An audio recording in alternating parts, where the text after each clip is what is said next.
Nacionalismo es una de esas palabras que oímos por todos lados, ¿verdad?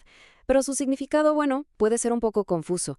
A veces suena a algo noble, a liberación, a orgullo, y otras veces a todo lo contrario, a conflicto, a peligro. Y es que ahí está la gran contradicción.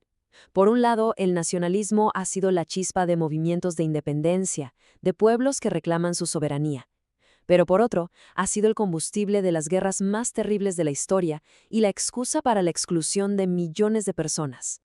Entonces, a ver, ¿qué es realmente el nacionalismo? Esa es la pregunta clave que vamos a intentar responder.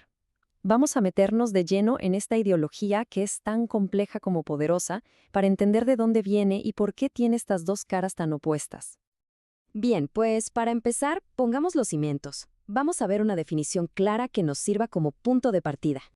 El sociólogo Ernest Gellner nos da esta definición que ya es un clásico. Y lo interesante es lo simple que suena la idea en el fondo. El nacionalismo, en esencia, dice que las fronteras de un Estado deberían coincidir con las fronteras de una comunidad, ya sea cultural o étnica. O sea, es la búsqueda de un hogar político para un pueblo. Y claro, de esa idea central se desprenden dos principios que son, bueno, la lógica pura del nacionalismo. Primero, la nación es la única base legítima para un Estado. Y segundo, toda nación tiene derecho a tener su propio Estado. Estos dos puntos son básicamente el motor de todos los movimientos nacionalistas.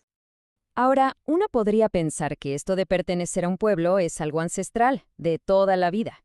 Pero la ideología del nacionalismo, tal y como la conocemos hoy, pues resulta que es sorprendentemente moderna. Si miramos la línea de tiempo, queda clarísimo. El nacionalismo como tal nace con las grandes revoluciones de finales del XVIII. Luego, en el siglo XIX, explota y redibuja por completo el mapa de Europa, y ya en el XX se convierte en una fuerza global que acaba con los viejos imperios coloniales. Y esto nos mete de lleno en uno de los grandes debates académicos sobre el tema. A ver, ¿las naciones siempre han existido, como si estuvieran dormidas esperando a despertar? Esa es la visión perennialista. ¿O fue el propio nacionalismo el que inventó a las naciones? Esa es la visión modernista. Esta frase de Gellner, de nuevo, es potentísima y resume perfectamente la idea modernista. Lo que sugiere es que el nacionalismo no despierta naciones, sino que las crea donde no existían. Es decir, que cosas como una lengua común, una historia compartida, a menudo se estandarizaron, se promovieron, casi se inventaron, para forjar esa idea de una comunidad unida, una nación, que a su vez legitimara a un Estado. Vale, y para entender esa doble cara del nacionalismo, la liberadora y la opresora, es fundamental que diferenciemos sus dos tipos principales. Y aquí la diferencia es clave. Por un lado, tenemos el nacionalismo cívico. Este se basa en leyes, en valores compartidos. La nación es una comunidad de ciudadanos que deciden vivir juntos bajo las mismas reglas. En cambio, el nacionalismo étnico es otra cosa. Aquí la nación se define por la sangre, la herencia, la cultura ancestral. No es algo que se elige, se nace dentro de ella.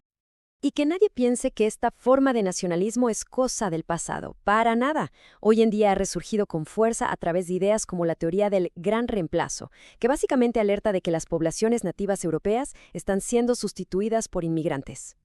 Y para que nos hagamos una idea de su alcance, ojo a este dato. Una encuesta en Francia, en 2021, reveló que un 61% de la gente creía que este reemplazo iba a ocurrir. Es un ejemplo muy claro de cómo esta ansiedad, propia del nacionalismo étnico, puede calar muy hondo en la sociedad.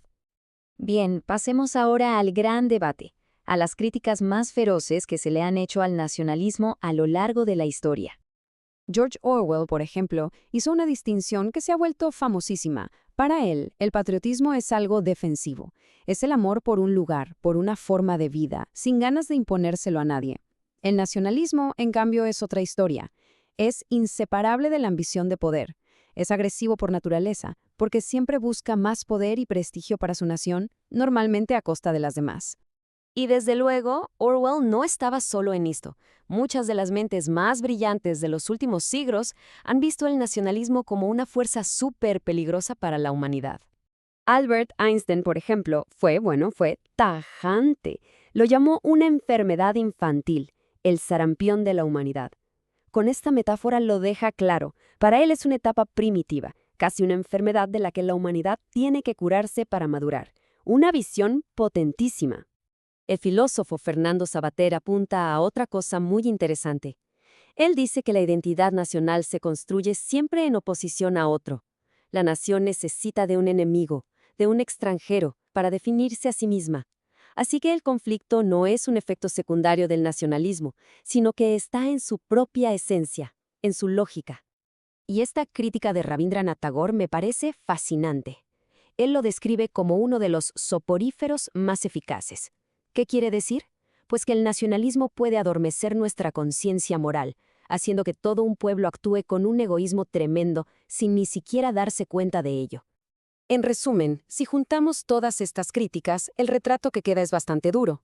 Se le acusa de ser divisivo, de aplastar al individuo bajo el peso del grupo, de basarse en mitos históricos, de ser la excusa perfecta para la violencia y finalmente de ser totalmente incompatible con un mundo multicultural como el nuestro. Bueno, después de ver sus fundamentos y todas estas críticas tan potentes, volvamos a la contradicción con la que empezamos todo este análisis. Porque no se puede negar su cara amable. El nacionalismo ha sido un motor de liberación increíble. Fue fundamental para acabar con imperios y para que muchísimos pueblos pudieran por fin decidir su propio futuro y crear las democracias que conocemos. Pero al mismo tiempo, su lado oscuro es innegable. La misma idea, la misma fuerza, ha servido para justificar la opresión, la limpieza étnica y algunas de las peores guerras de la historia. Al final, el nacionalismo no es una cosa o la otra. Es como una herramienta de doble filo. Su resultado depende de quién la usa y para qué. Y todo esto nos deja con una pregunta final, una para la reflexión. En este mundo nuestro, tan globalizado, tan interconectado, con retos que nos afectan a todos como la migración o el cambio climático, ¿es el nacionalismo una idea ya obsoleta, una cosa del pasado? ¿O por el contrario, está resurgiendo y es más relevante que nunca? Ahí queda la pregunta.